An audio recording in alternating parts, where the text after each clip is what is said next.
Take a break for some stimulating conversation with author and speaker Ed Dickerson at Grounds for Belief Virtual Cafe.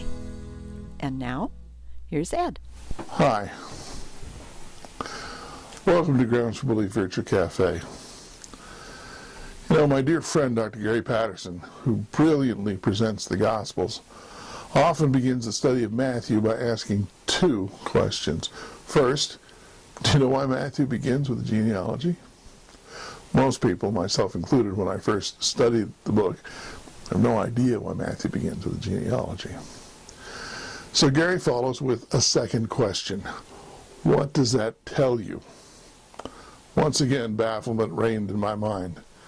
It tells you, he says, that you're not ready to study the book of Matthew. And of course, to my chagrin, I realize that he's right. Until I understand why a book is written the way it is, I will continually fail to understand it, or worse, I'll misinterpret it with confidence. And beginnings do matter. Authors toil long and hard over the opening sentences because they are the most important ones.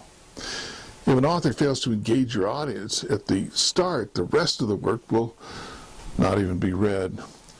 This tells us two things. We need to know, at least in a general sense, who wrote the work in question and who was he writing it for. In fact, I boil this down to a simple memory device, a letter. When you receive a letter, you probably go through an unspoken checklist. You look at the return address. Who wrote this? Who is it addressed to? Sometimes I get the wrong mail. When was it written? The postmark. Where was it written? Finally, what was said, and that tells you why it was written. Some of these might seem unusual questions for a letter you receive in today's mail. We expect our mail to have been sent relatively recently. But suppose you found some old letters in an attic. Perhaps letters written by your parents or grandparents when they were courting, or letters written by a wife and her soldier husband. You can see how these other questions become important.